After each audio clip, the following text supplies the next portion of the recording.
This is VSiN, the sports betting network. Follow the money. That's what I always say. You always follow the money. Yeah. This is Follow the Money with Mitch Moss and Paulie Howard on VSiN. Here we go. Welcome in. It is Follow the Money on VSiN, the sports betting network. We're live in downtown Vegas from the Circa Resort and Casino. Very busy 3-hour program lined up today. Tons of reaction after another doozy in prime time. Monday night, Falcons take down the Rams in a big upset. What happened with the live odds to win the MVP and where it's sitting at today? Was it a big overreaction? Paul Stone on the program, a couple of best bets from him. We do have 2 more games to kick off yet today in college football, which we will discuss. It was a big night last night of the NBA as well. Horrible news for Joker. Could have been worse than the Denver Nuggets, but we'll get into that. 2 segments today, Derek Stevens. So much to get into. We'll talk about Circa Survivor. That is down to 6 entries now, $18 million on the line. I want to know how much money it takes on game day to move a game basically from pick to 3 with juice, like we saw with the Bills against the Eagles on Sunday. And they offer every game to end in a tie. Great question from you, Paulie. How much will they take on that? Because if these games, if one of them would end it on a tie, in a tie on Sunday, you're dead with your Survivor ticket. So we'll ask him about that. And coming up in an hour, I can't wait, Bruce Murray, host on Sirius XM NFL Radio, also an NFL awards voter on the program. We'll get into that coming up, the MVP stuff. How concerned are you right now with the Rams after last night? On a scale of 1 to 10, I'll say a 5. Okay, that's not bad. Because you had guys out. Humphrey was terrible. That's Right. a bomb to Puka that was negated. Line up correctly, right? Had the special teams break go their way. Stafford played like Stafford in Detroit, trying to fit it in tight spaces, relying on arm strength, and he got caught a couple times. But you're going to get Adams back. You're going to get healthy on the offensive line.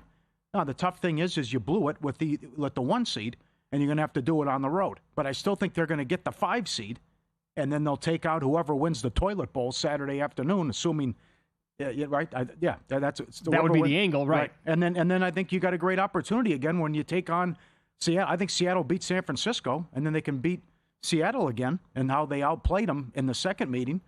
But it was just a tough loss, but it shows, my takeaway is, how the hell are the Falcons 7-9? Exactly right. They're 4-1 in prime time. They got great weapons.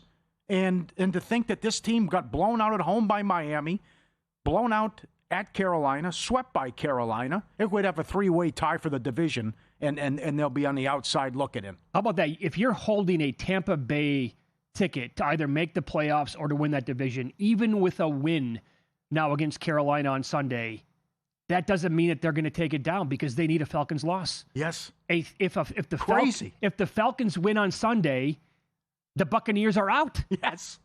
What a weird celebration in 12 hours it's going to be. Yeah. Right? So it's happened. We've had a 3-way tie 5 times. And the last time it happened, 2011 in the AFC West. I didn't know this till Kornacki mentioned it Sunday night on NBC. But the league and most people assumed, Drake May just went from $4 to $3.20 at DraftKings. Most people just assumed that the Rams would handle their business last night. You wouldn't have to worry about it. I was scared about the game. Yeah, right. You were. And you know something that we never even talked about yesterday? Raheem Morris does know the team. Obviously, he was there. He won a Super Bowl with them. Defensive coordinator, knows them, and it looked like it last night. But the Rams obviously not playing well. They've lost 3 out of their last 5 games, so I'm a little bit concerned, probably a little bit more than you, probably 5.5 or a 6 overall. Tough time here stopping the run lately. Yeah. And last night, perfect example of that happening. But if it breaks like that and the Niners lose to Seattle, and then I do expect the Rams to absolutely go out there and thump the Cardinals. McVay said the starters are going to go. Well, specifically, if the Seahawks win the game, they have to go, and they'll probably kill the Cardinals in that spot to get the 5 seed. I don't mind them with Garoppolo either. Okay. Arizona can't stop anything. I think 7.5 is a good look. And once they get Devontae Adams back, that'll be big. Corum left the game early last night. Eventually, he'll come back. Other key guys as well. So last night was not pretty. But to your point, like, you know that Bijan Robinson is like one decent run away or catch away from topping how many yards Saquon Barkley had from scrimmage last year? Is that a great year? Getting lost. He was 225 to 1 to win Offensive Player of the Year last night during the game. He's down to 30 to 1, 25 to 1. There's a lot of stuff happening that's not getting enough attention or talked about. Robinson's season, and the fact that the New England Patriots have beat one team with a winning record. No one's talking about this with the awards. I don't know why. Now, one voter and one guy who covers the league is on it, pointing out it's the easiest schedule for a team that made the playoffs since 1999 in the Rams. Discussed numerous times, as they mention it on the broadcast on the Sunday night game when they played the Ravens. It's the 30th easiest schedule in the last 15 years. Mm-hmm. But this is big for Vrabel and big for May that everything moved, and the fact that, okay, it's a great story, but we're not even playing the same sport here. And what could be the best division of our lifetime, the NFC West, and who Stafford has to go through, the Patriots have beat one team with a winning record. It's astonishing. And they lost to the Raiders. So everyone playing that game last night, it's the Falcons. You look terrible. They did lose to the Raiders, who are going to go 2-15 if you want to play that game. I think it was one of the biggest overreactions we've had in sports in a long time last night, what took place. And again, full disclosure, I am holding Drake May 95-1 to win the MVP. And what took place last night was incomprehensible to me. And now you have voters like Dan Orlovsky coming out, and he tweeted this earlier, and he said TD passes against 11-plus win teams in 2025. Think about this for a second. Against teams with 11-plus wins, Matthew Stafford has 20, most in NFL history. Baker Mayfield has 13. 51 players have at least one, 52-plus with 0. May is in that group.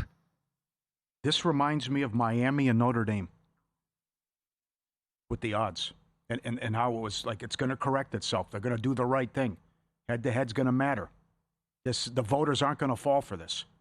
The voters know that one guy is playing this elite competition and putting up huge numbers, and the other guy, who's had a great season, has faced one of the easiest schedules we've seen in 20 years. Yeah. And the easiest since 1999 with the playoff team. So I was tracking this the entire game on FanDuel and at DraftKings and a couple of other spots as well, Kalshi being one of them.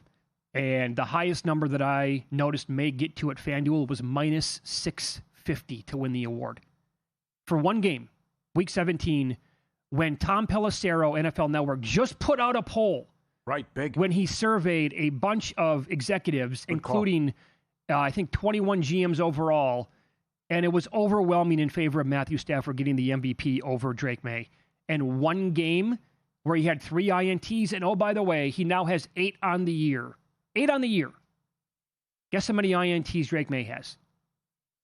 He's got 8. So he tied Drake May with interceptions on the year last night. This is not a 1-week award, folks. It's full season to date. And if you want to go down, look, I'm very intrigued. I think both guys have a pretty decent case. Stafford's got a great case. May, when you go down and look at and I don't know, like voters, if they really go down that rabbit hole of looking at the advanced numbers like EPA per game, EPA per dropback, EPA per pass play. May's got him there. Yards per attempt, he's got better numbers than Stafford. He's got more rushing yards, obviously, more rushing touchdowns. He's got a higher completion percentage. But Stafford has more passing yards. He's crushing him in touchdowns overall. And again, when you look at the schedule of competition that these two have played, it's Stafford, the 3rd hardest schedule of opposing pass defenders. Drake May, easiest schedule of opposing pass defenses. And you said that about May playing the easiest schedule since 1999 versus the quarterback with the toughest schedule for a playoff team since 2004, Matthew Stafford. Yep. He's also, as a voter, people are saying, well, you can only play who's on your schedule and you can't use it against him. He goes, you can and I will. Is that right? That's what he said. Yes. You can't give Drake May credit for struggling last year and then being good this year. You can't say, well, he stunk last year and now he's good this year. Now, that's a compliment and credit to Vrabel, but also why I think Vrabel will not win Coach of the Year, and even with a loss, I still think it goes to Shanahan, is because the Patriots were favored in 11 games before the season even started. So this isn't unexpected. Yeah, their win total was 8.5. Their alt-win total high was 9.5. Now, they flew over that. Good for them. They cleared it no problem. Also, this is a good tweet from Dustin Sweetelson, cashing out weeknights here on VSiN. May versus teams above 500. Pittsburgh, Buffalo twice. 4 total touchdowns, 2 INTs. Stafford against teams above 500, including Houston, Philadelphia, San Francisco twice, Jacksonville, Seattle twice. 20 touchdowns, 1 INT. Oh. Not close. Wow. Not close. All right, how much will the 5 or 6 seed ding them? That's the thing. And we'd love to play prisoner of the moment, but I think New England takes out Miami Sunday. But if he struggles, and you figure Stafford lights it up against Arizona, then what? Yeah, I just. But it's just this has happened for the last couple of weeks here, where you're seeing big swings in these awards markets, and I guess that's it for Puka, Offensive Player of the Year as well, because now JSN shot up after Puka did nothing last night. Yeah, that could come down to the game on Saturday and what McCaffrey's going to do. That's and again, right. what if Robinson goes crazy again on Sunday? Like, is he going to have enough steam here? He's 100-1. I don't know. That's down to 25-1 now. Yeah. It keeps coming down. Yeah. But Puka was so close to having a huge game, too. I thought he caught it with the left hand. Oh, incredible. One of the best catches I've ever seen. No doubt. And I thought he got it. And the touchdown that was called back. Yep. I mean, how strange is this, though, too? Where you have, in the NFL, thought, okay, it's a win-or-go-home game. But then Tampa wins, and they got to sit around and watch the Falcons game. That is typical NFC South. Yes, it is. If then the Saints go out and win, right? And Tampa and Carolina still gets in there, or Tampa still gets in there, rather. How it would happen. That's crazy. Football meets flavor with VSiN and Omaha Steaks, the official sponsor of tailgating. And right now, spend $129. You get 2 pounds of fully cooked chicken wings, plus 50% off site-wide at omahasteaks.com/VSiN. Don't wait. Spend $129 and get 2 pounds of wings and save 50% off site-wide on steaks and more. omahasteaks.com/VSiN. You'll love the menu and everything they have to offer. omahasteaks.com/VSiN, right to your door. All right, wild night with the NFL MVP odds last night and the NBA MVP odds. Say it ain't so.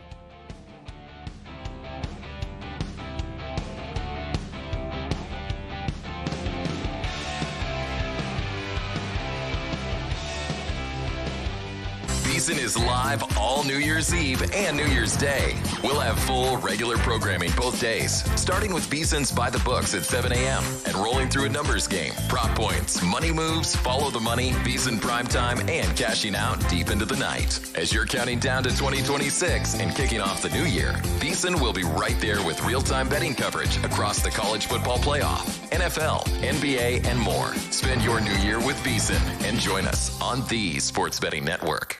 This is VSiN, a network of sports betting analysts, writers, hosts, and handicappers, all here to help you become a more confident bettor. We broadcast live every day from Las Vegas, the sports betting capital of the world, and from studios across the country, giving you insight from every angle of the action. Take VSiN with you wherever you go with the VSiN Watch app, or catch us on streaming platforms and regional sports networks. You can also listen live on SiriusXM Channel 158 and on radio stations nationwide.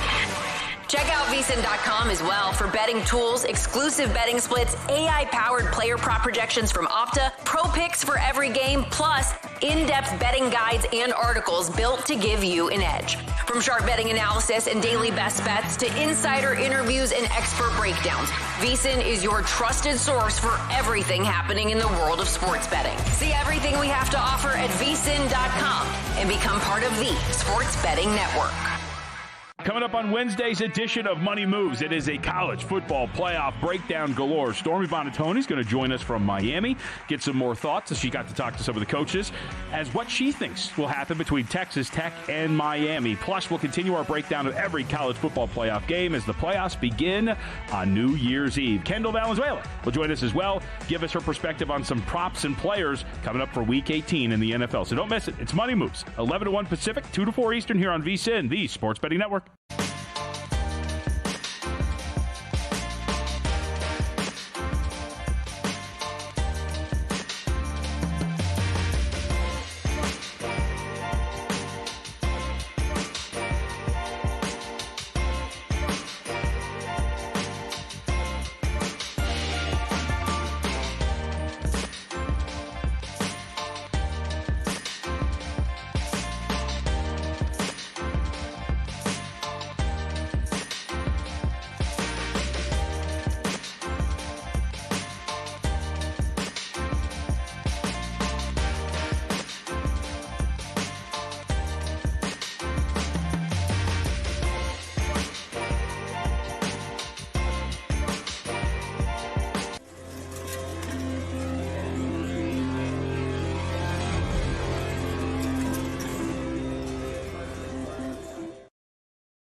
This is Follow the Money on VSiN.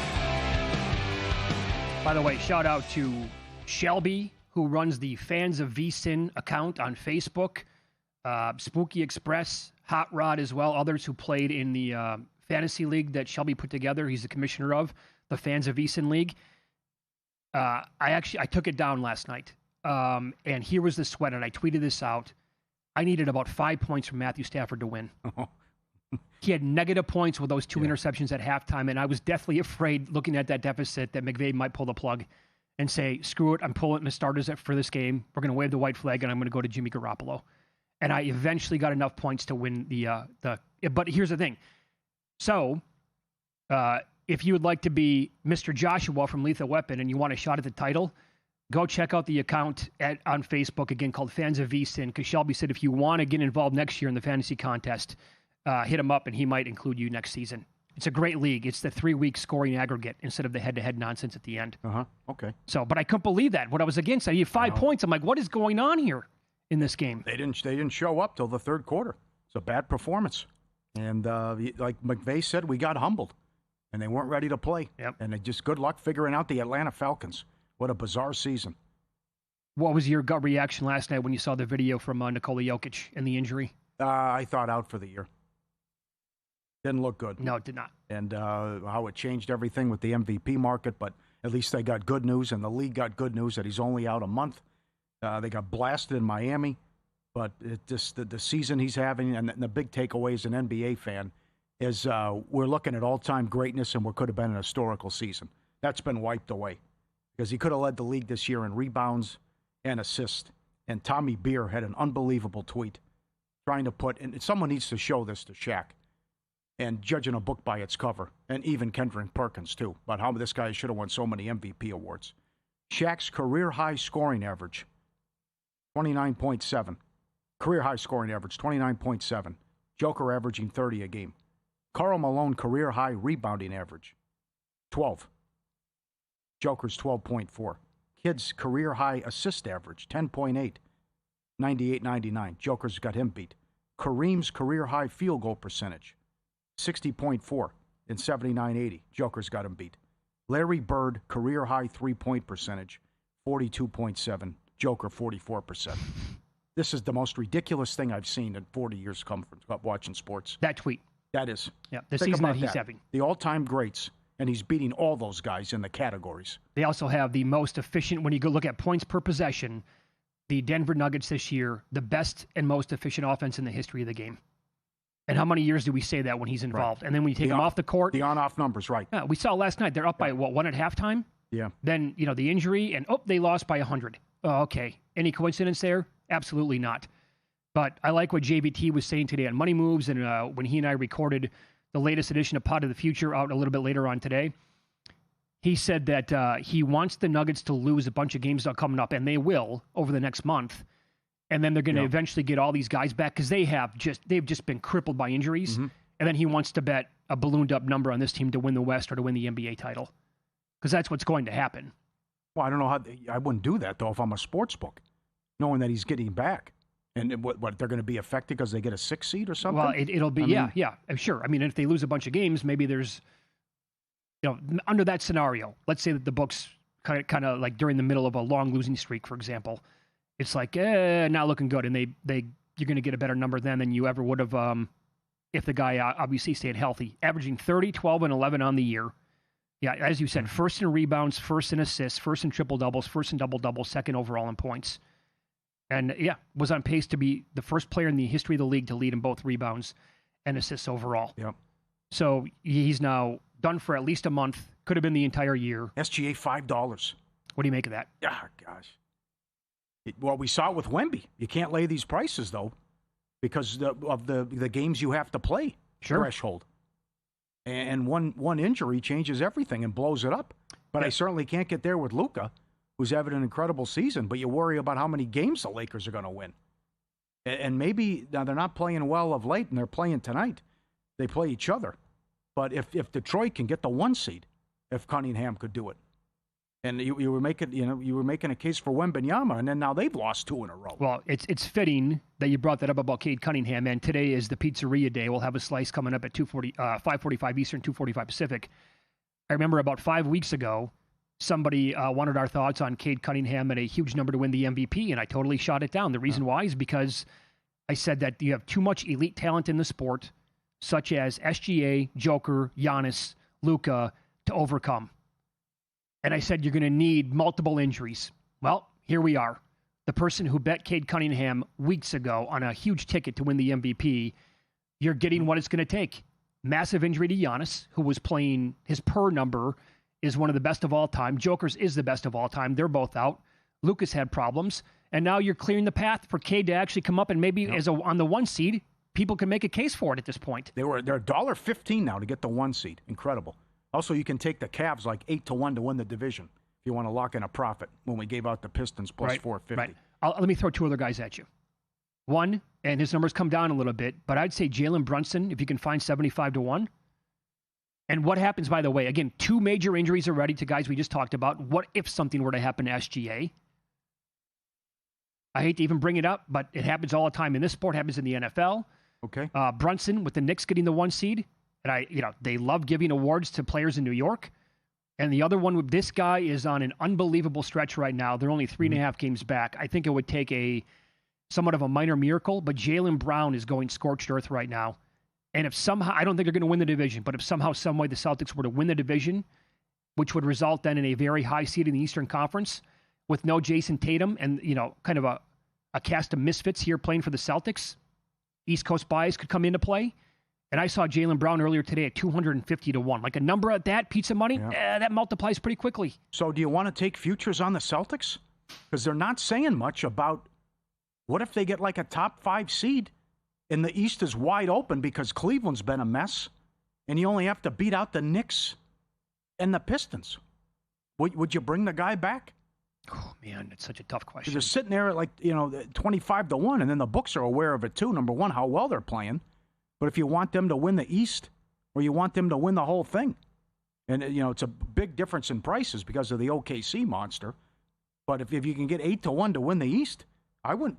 Who's to say they wouldn't do this? Yeah, maybe. Say, well, here he is. He's coming back for the playoffs, and we think we can steal a championship when we're supposed to write off the season. Yeah, here. no kidding. Well, so what does it mean for tonight anyway?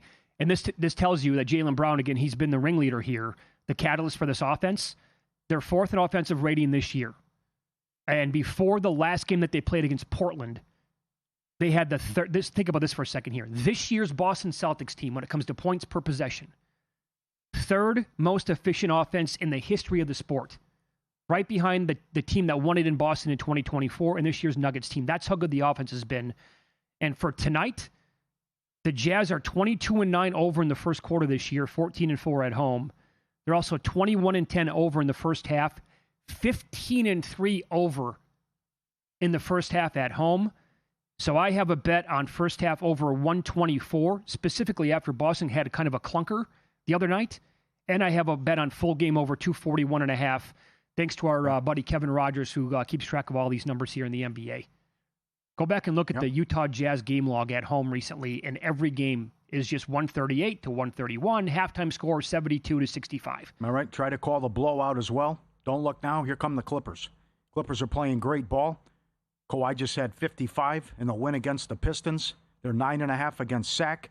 You maybe look at Clippers team total or the game over. I think they get whatever they want against Sacramento tonight and keep rolling. And maybe they finally found something here as the Clippers have had some impressive wins going back there. Okay, I don't think 9.5 is enough. Last 4 games, 4-0 straight up and ATS. Think about this. The Clippers defeated the Lakers by 15. They beat Houston by 20. They killed Portland by 16. And they pounded the Pistons by 13. Second best offensive rating in 4. It's a very small sample size. I get that. 3rd best defensive rating.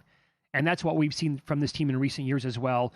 Their net rating in the 4-game winning streak is 17.5. OKC's net rating this year is 13.8. So they're blasting all these teams by double digits. Kawhi's coming off a 55-point game. You can't expect him to duplicate that tonight. But laying below 10 against a terrible Kings team? Yep. I'm intrigued. Yep. And they've been doing a better job defensively, which is also a big issue early on in the season. Hmm? So hopefully they got all this stuff behind them now and all these distractions. Well, the league better hope so because they don't want the Thunder having like a top 5, top 6 pick. Yes, right. Multiple lottery picks. I know. Now, by the way, with those bets on the Utah-Boston game tonight, I did see that Keontae George is suddenly questionable for the game that came down about an hour ago. And, by the way, JVT today on the podcast gave an incredible angle on an NBA award that I will tease that you need to go and listen to Pod of the Future to get exactly what he was talking about. Broke it down for like 3 or 4 minutes and put me on the guy at about 14-1. Up next, grading NFL win totals, what has to happen in Week 18, and why you need to bet alt numbers every single year. I'll give you the alarming numbers next here on VSiN.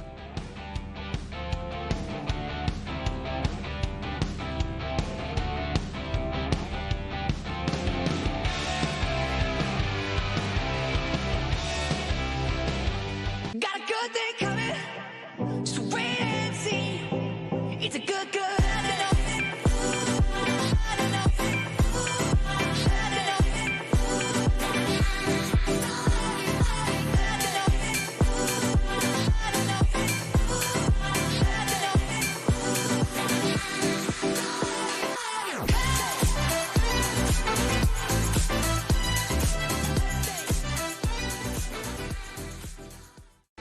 Sports betting game with VSiN's exclusive betting splits. Stay ahead with real-time market trends and track bet percentages on any matchup, then uncover the edge by comparing them to the amount of bets placed to find out where the sharp money is headed. Upgrade to VSiN Pro to access betting splits, live odds, line moves, power ratings, and in-depth game analysis. Go to vsin.com/pro to join VSiN, the sports betting network.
This is VSiN, the sports betting network.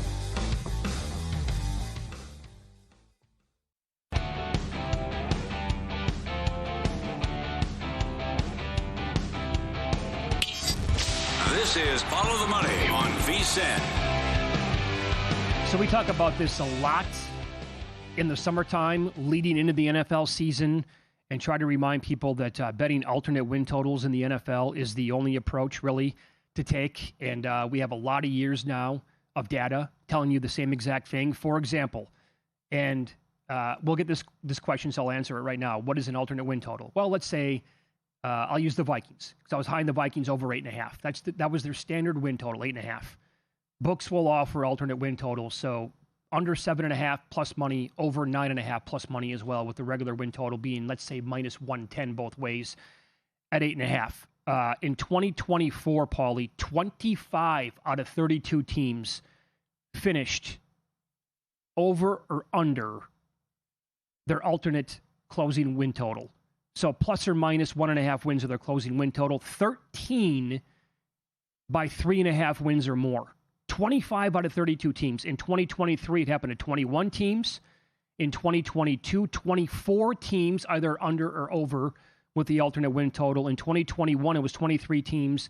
And in 2020, the pandemic year, it happened 25 times again. 78% of the teams either went over or under their alternate win total. We already have 21 teams with 1 week to play that will have cashed out their under or they're over with the outs. 5 pending. And by the way, you're going to get massives, that's a strong word, but some really good plus money with a lot of these examples. The Cardinals under 7.5 was their alternate under win total, plus 195, never a sweat. The Ravens under 10.5, plus 175. That's already officially a winner. The Bengals under 8.5, plus 260. Got there. Injuries happen, man. So if you bet that and Joe Burrow goes out in week 2, you're feeling pretty good. Bad defense happens, too. The Browns are pending. Under 4.5 was plus 150. If they beat Cincinnati week 18, they'll have 5 wins. You bet the Lions under 10.5? Loved it. I loved Detroit under and the Saints under. Saints somehow got me. The Lions, horrible end of the season. Well, not only did they go under 10.5, but they stayed under their alternate low total of 9.5 plus 135. Yeah. And I wonder what they were to finish in last place. That's another one. Oh, man. And by the way, all of these numbers that I'm running down, these did change throughout the summertime. I found the opening numbers for Circa. So certainly some of these changed, but these are the openers that they had. The Chiefs under 10.5 was plus 140. Rocking chair. The Raiders under 6.5 plus 135. Hello. How do you do? Yep. The Dolphins, that's pending. They have 7 wins. But if they lose... 5-2 last 7. Yeah. But showing up, fighting. Under 7.5 was plus 125. Yeah. The Giants facing a murderer's row of a schedule. Under 4.5 was plus 140. Cha-ching. Look at this. I can't believe I didn't strongly advocate for this. The Jets under 4.5 was plus 260. Yeah. Some people got there late, and they were right about all this talk about the Giants and their schedule, but the Jets could be a horror show. Yep. And that was accurate. And again, they beat Atlanta. That's Atlanta's last loss. That's what's going to keep these guys out of the playoffs. Think about that for a second. They gave up 2 special teams touchdowns in that game. And Atlanta might be, who knows, man? This whole thing is wide open. This might sound Atlanta might be dangerous in the playoffs. Yeah. It's the same thing. It's like when you're watching the Ravens. It's like, how does Robinson not get 30 touches a game? Yeah, right. Silly. The Buccaneers stayed under 8.5. That was plus 150. Think about what had to happen for that thing to go under. And I love the markets catching on about, and you had to see what happened last night, but Carolina now minus $4 to win the division because of what Tampa Bay needs to happen now. Yeah. Boy, that would have been... the Titans under 4.5, that was available at higher than 2-1, plus 215 on the opener. A lot of listeners grabbed that. Yeah, yep. Good call. If you were expecting regression out of Washington, under 8.5 was plus 180. Some people had that. Yep. They were thinking regression with Daniels, but then again, injuries got them, and the defense was horrible. This is astonishing, man. How many times, again, forget about betting a regular win total over or under. These are all alt numbers we're talking about now. And to the teams that have already cashed to the over with their alternate win totals or some of the pending. The Panthers over 7.5 plus 150. All they had to do was beat Green Bay as a 13-point dog and the Rams as a 10-point dog to get there. The Bears over 9.5 was plus 230. I did not see this coming. Division was too difficult, I thought. Yeah. Well, last year you had a 15, 14, and an 11-win team. Yeah. And we all expected Green Bay and at least Detroit to be really good again this year. The Broncos over 10.5 was plus 230. They're probably going to win 14 games. And by the way, some books will let you ladder them even higher than this. You can go to 11.5 on the Broncos, go to 12.5 at massive paydays. How about the Texans go 12-5 and can't win the division? Screws up my exacta as well. Jacksonville's going to beat Tennessee and win the division 13-4. So incredible turnaround, but again, a great close of the season. But Houston blew 3 games at the start of the year. They blew the Tampa game and they blew the Jacksonville game. Yep. And Texans over 10.5 was 2-1. The Colts pending. We're expecting a loss here, but if in case they do shock the world and win the game, they would go over their total of 8.5, which is plus 175. Jacksonville already in. Over 8.5 was plus 205. Again, what do you think over 10.5, 11.5 was on the Jags? The Chargers 10.5 got there plus 185. The Rams over 10.5 plus 155. The Patriots 9.5 was plus 195. Saints pending to go over 6.5 plus 245. Do you remember what Ed Salmons at the Westgate said in the summer when he was on with us? Yeah, he Can said. you relay that story? He said because he bet under 6.5 before the entire market moved to 5.5. Right. They opened 6.5. That's right. Yep. And he said it's impossible for this team to win 7 games. And it looked absolutely spot on until a month ago. And then the Messiah comes in. Can Shuck do it again? My God. Well, how many people are going to make the case for the Steelers to go under their win total next year? Yeah. Only to be Steelers once and Bears. again. Steelers and Bears. The Bears with the luck factor. Yeah, and the Steelers to go over 9.5 wins was plus 210. And with a win as a mild dog against Baltimore coming up, they'll get there. Seattle over 8.5 was plus 135. And the 49ers over 11.5 was plus 220. So you think he still has to win Saturday Shanahan. to get the award? I do not. I think he's done enough. So do I. With all the injuries and who they've beat down. I would say this. Yeah. Compared, and this also, I love Vrabel, but it hurts them. With this, they were favored in 11 games and they beat one team with a winning record. I just don't know how you deny all the injuries to the 49ers, to the key players, the star guys there. And so I think there's going to be, and there has been like a big narrative, like, and I brought this up too, like if the 49ers get the 1 seed, he has to win. Well, that's a made up requirement again. That's an unwritten rule, so to speak. Why isn't getting to the final Sunday of the season to play for the 1 seed good enough for this guy? It should be when you factor in how many games Brock Purdy missed, George Kittle, both out for the entire year, Warner the entire time for the most part. Brandon Ayuk never took a snap. And the list goes on and on and on and on. A weird story, yeah. I wouldn't show up. Sure, and to potentially in your own division beat out the Rams and the Seahawks, just the fact that they have a chance to do it, to me, would be good enough. Guy's done an impeccable coaching job this year, and you have seen, for those of you on social media, or if you listen to VSiN, I know Von Tobel's brought this up, there are voters out there who are making this like abundantly clear, or people in NFL circles, NFL national media, they're like, what are we doing here? Frank Schwab said earlier today he should win the award unanimously. Good. Good for him. And I can't get over the Minnesota story. Their win total was 8.5. They were 4-8. 6-point dogs in Dallas. 7.5-point dogs at home against Detroit with a third-string quarterback. They've won 4 in a row, and they are now favored, playing almost a touchdown against a Green Bay team that's probably going to sit everyone. Oh, what an unbelievable beat if you had the Vikings under. Yeah. And I had him over 8.5. Can't believe how they're going to close the season. But stunned. full marks to Flores and his defense, how well they played down the stretch. Oh, they never tapped out once. Yep. They brought the lunch pails, man, and they were ready to rock and roll the entire time. You're looking at, and we have an NFL awards voter coming on the show, Bruce Murray, in about 20 minutes. So right now they have the Coach of the Year odds up. Vrabel, Shanahan, McDonald, Cohen, Ben Johnson, DeMeco Ryans. Some people want to bring up Sean Payton. At least 3 to 4 of those names I just mentioned will not even be a finalist. So who will the finalist even be? Vrabel, Shanahan, and who? Ben Johnson's got to be on there too. As a finalist? Yes. That's what I would think. McDonald might. I don't think McDonald will. No, they won 10 games last year. Because they won 10 games last year, yeah. So you can come back and say, well, Darnold did it last year. So I think that it's a tough call, but I think you have to respect what Ben Johnson did, making them look like a professional outfit in the turnaround in Jacksonville, too. Yeah. Well, the turnaround. Jacksonville won 4 games. There's been turnarounds during the season. Jacksonville was awful a couple months. They lost 35-7 in London against the Rams. Yeah. They almost lost they couldn't stop the Raiders out here. That's how good this market is. A guy like Liam Cohen could do this in year 1, and he might not even be a finalist for the award. A crazy year, man. Yeah. Up next, Paulie's going to detail something crazy that took place last night during the Monday Night Football game, and it was not the changing odds in the NFL MVP market. Win some, lose some next on Follow the Money, VSiN, the Sports Betting Network.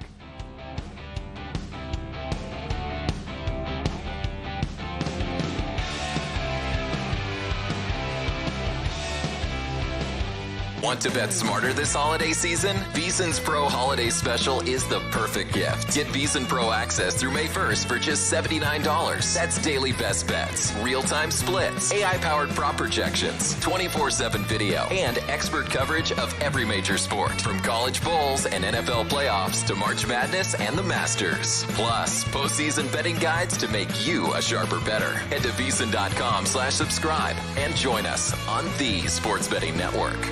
Check out Stormy and JVT on Money Moves, only on VSiN.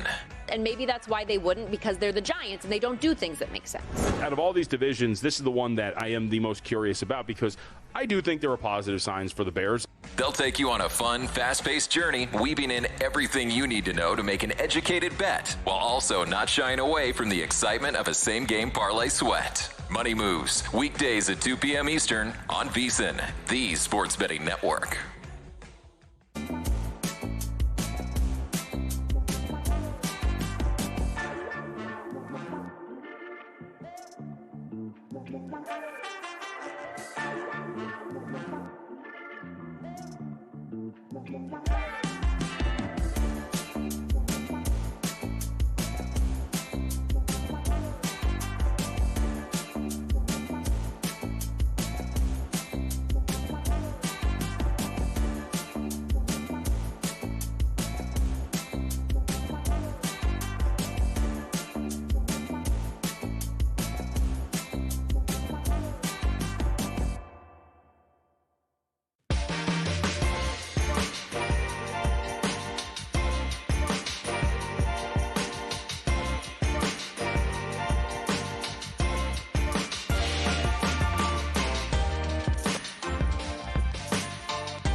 Win Some, Lose Some is sponsored by the Sharp Plays.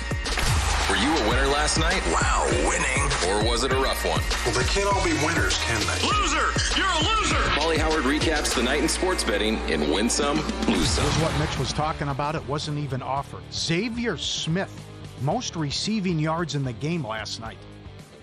Who had that? I didn't even see it offered, and he only had 67 yards with all the talent on the field. No kidding. And Sills led Atlanta. He had like 33 yards. Led the team. Crazy game. Falcons money line 3-1. Robinson first touchdown plus 450. Touchdown and the Falcons win plus 450. Cousins throws a touchdown and they win plus 350. Defensive or special teams touchdown plus 280. Ferguson anytime 4-1. Avalanche do it again. Goal in the first 10 minutes, 15-1 run at home. Sabres have won 9 in a row. Can they end the second longest drought behind the Jets of making the playoffs? 14 years in a row. Maybe Buffalo does it this year. Suns Wizards under 240 down to 233, and Knicks Pelicans over 240 up to 247, and flies over. Subscribe, be part of the team. VSiN.com, our radio and podcast friends. You always want to see these tweets and videos at Paulie Does Vegas on Instagram. Send them in. The little guy here, the dog's trying to get the treat. Look at him. He's built like an ice cube, right? I think that's a bully. What a good-looking pup. And the treat went under the counter here, and he's just staring. He's like, I can't get the damn thing. He's put his face down there. He's trying to grab it with the paw, and he just sits. He's like, no. He won't give up, though. I give him credit. He won't give up, but he can't. Look at him reach. He's like, he can't get the treat. He's telling himself, all I have to do is eat through this cupboard, and I can get to that treat, no problem. Yeah. Oh, is he good-looking? Good-looking fella. What a good-looking dog. Good for him. Number 2. Yeah. Look at this. Look at the dog coming up and alerting the owner about, hey, this guy stole my bone. Come on, this isn't right. I'm freaking out. She walks up to the human, all freaking out, wagging the tail, pats her on the, grabs her, brings her over, says, hey, look at this. He took my bone. That's not fair. Alert the authorities, right? Give me it back. He's so much bigger than I am. What am I going to do, right? I know. I guarantee I know what happened here. Yeah, there it is, right? There you go. There I is. Gave him the bone back after the big guy stole. The Husky used to do this, but Jordan would do it to the Husky all the time when he was a puppy. Yeah. And I'm like, this should work the other way. You're the little guy taking it from the big guy. Here, yeah. Here's what happened. The big dog had his bone as well. Probably chomped it down in like 30 seconds. That's right. And then, when this brown dog probably couldn't handle the size of the bone, looked away for a second, he came swooping in and they took it, and then the other one freaks out. Yeah, it's great. Freaking out. Hey, this isn't right. He stole my bone. Incredible. Bulls T-Wolves over 238 up to 244. No good there. One move that didn't get there. Throw the line move. Sharp plays already there. They don't just follow the market. They help shape it. Powered by advanced AI, connected to proven insider sources, active across all sports. They deliver the edge serious bettors rely on with free reports, alerts, and market-moving insights straight to your inbox or X-Feed. Was all over the soccer action tonight that happened earlier. Since 2011, documented results, public logs, transparent receipts, sharpplays.com, trusted by pros, monitored by the book. Stay ahead of the line. Visit sharpplays.com. All right, so have you taken anything more on Baltimore around 10-1 to win the AFC? That's the number that's readily available as we speak. Let's see who plays quarterback. Let's see if they will see the light and realize Henry needs 30 carries. And I'm concerned about the Tomlin voodoo as well. Because if the Ravens win, 10-1 is going to be long gone. Good chance they play Houston right off the bat, too. Yeah. What a 4-5 matchup that would be. Oh, what a great game. I'm just asking because it's not, look, and these numbers are now completely suppressed going into Week 18. But 10-1 to win the AFC, if that team gets in, they can't do damage. And this thing is completely wide open in both conferences. You're damn right. So Green Bay was favored in Denver. What if it's a healthy, so we think, Lamar Jackson in a couple of weeks at Denver? That's not a crazy point spread. Oh, their power rating is, right. Was through the moon, to the moon actually earlier this year for multiple weeks. So they're not scared of the Patriots. That's another one if that's the matchup. They had them down 11.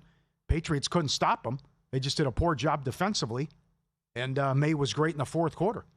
So you're right about how wide open this is and the fact that we could get 3 incredible matchups there coming up if it's Baltimore, Houston, Bills, Jacksonville, and Chargers, Patriots, or just flip it. I look at the odds right now in the AFC, and the top 5 teams right now on the odds board are between plus 280, and that's Denver, and that's because they have a clear path now to get the 1 seed. But I don't, again, multiple teams, to me anyway, would have no problem going to Denver and potentially winning a game. But then it's between plus 280 and 6-1, the top 5 teams on the odds boards. I don't want the Chargers. I just don't think they can do it with the offensive line problems.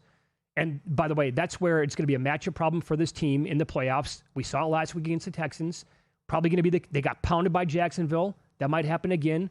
The Ravens would be a problem. The Broncos, if they had to go there, that'd be one team where the Broncos, I think, would probably, we'll see it again this week, but, Chargers aren't playing anybody. And I don't want the Steelers at 35-1 because I don't think they can do damage. No. So, but the problem is, to your point, I would love to sit here and make a case for Baltimore 10-1 right now, but are they going to win this week? I don't know. This could be a Tomlin special yet again in a good way. I would be so pissed if the Ravens lose. I mean, after what we watched in Cleveland and how he doesn't want to be hit, and the weather's a factor because he's up there in age, and now you don't have Metcalf, who was awesome in the first meeting, and you don't have Washington, and you throw into Scantling and Thielen? Come on. All I got to do is contain the run, worry about Freiermuth, and that should be it. Plus, not that they can stop. Watt's not playing. It's not they can stop anything. Right. So, I mean, just give Henry the ball 30 times, and we'll talk to you next week. I'd like to say this is an exercise that would be similar to, like, the Kentucky Derby. Okay, now, which horse are you going to throw out? Draw a line through, like, 4 horses. You want nothing to do with them, right? I can't draw a line through too many of these teams. And the odds are very close. I can draw a line through the Chargers and the Steelers, and that's probably it. And I don't want the Broncos at plus 280. And the NFC is kind of the same thing. How many teams do you want to draw a line through in that conference? Just the winner of the NFC South. That team, and I would say probably Green Bay. Too many injuries in my opinion. They can beat the Bears, though. I mean, they had the Bears down 16-6 with 2 minutes left. Yeah, I also think the Bears could. Let's say the Bears get the Rams in round 1. I think the Bears could win that game. I don't think the Rams want to go to Chicago. I don't think they want to. They're screwing this whole thing up. They have, big time. To go from the 1 seed and the chance to play on the road against Tampa or Carolina, and now maybe instead it's going to be Chicago or Philadelphia on the road in round 1. Oh. I think it's still going to work out for them. I think Seattle wins Saturday, and they pound Arizona, and they get the 5, and they get their wish. Do you want to draw a line to the 49ers because of the defense? Yes. Okay. Yep. What about the Eagles because of the offense? No. I can't either. Because they're 9-0 when he's held under 200 yards passing. They still can win games scoring 17, 20 points. Yep. All he needs is a big play by Barkley, force a turnover. Maybe I can hit a long shot to Brown, and you can look up, and the guy maybe has 160 yards passing. Barkley has 80 yards rushing, but that's good enough. Good enough to go. How good the defense is. I mean, they made Buffalo look ridiculous for 3.5 quarters. Yep. Don't forget that stretch that they played this year where they allowed nothing to Green Bay, and they followed it up by limiting Detroit's offense to 7 points. I think those were back-to-back games that they threw out there. There's something to be said about experience, too, and delivering in big games, which they've done. Like, if you rank the most likely the quarterback to implode, Darnold's near the top of the list. Bo Nix, I think, is on top of the list as well. Like, who do you believe and who do you have trust in? And that also goes back to, I think that, the Eagles have shown they win games like this on a regular basis. Yeah. Have you bought into the Bears at all more than just being a lucky team this year? Well, I think it comes down to matchups, though, too. But it's... I can't get away from the plus 22 turnover differential. I mean, they start the game with the pick 6. It's like this, everything's working out for them with the turnover battle. Yeah. And I think that's going to finally come to an end in January. Probably. I don't think you can bank on that every single game. I know that the running game, though, can be there. Yeah. We saw that because Ben Johnson took apart Vic Fangio when they played on Black Friday. Coaching staff was great. No doubt. And I do think that Caleb's gotten a lot better. And that's all. That's right. That's credit to him, but also Ben Johnson making it happen. Yeah. He took a lot of abuse last year. Oh, bust all this other stuff. I'll raise my hand. He looked terrible last year. It's ridiculous. Yeah, I know. But my comeback was the coaching staff is horrendous. Right. And not helping him out. I love that story from Collinsworth on Sunday night, where Ben Johnson basically put him into a hurry-up offense, and he would purposely run down a play call that was 25 or 26 words, and Caleb would be like, "What? I need it again." He's no. Sorry, pal. You're out there. I'm getting you ready for the season. You think you want when the bullets are flying, man? Yeah. Once week 1 gets here, I can't sit here and tell you to play all over again. You got to get used to this. And, I mean, the combination here has been really, really good. Phillies in Houston are similar. Like, can you keep winning games like this? Stroud has got to get better. Man, he's been bad. I know. But the defense is so good, like you saw the Charger game. They can steal a game, and they have a money kicker. Yep. All right, we'll talk to an NFL awards voter coming up as Bruce Murray is going to join the program, host on Sirius XM. Should Drake May be the MVP betting favorite? How is he looking at Rookie of the Year and Coach of the Year? We'll ask him next on Follow the Money, VSiN, the Sports Betting Network.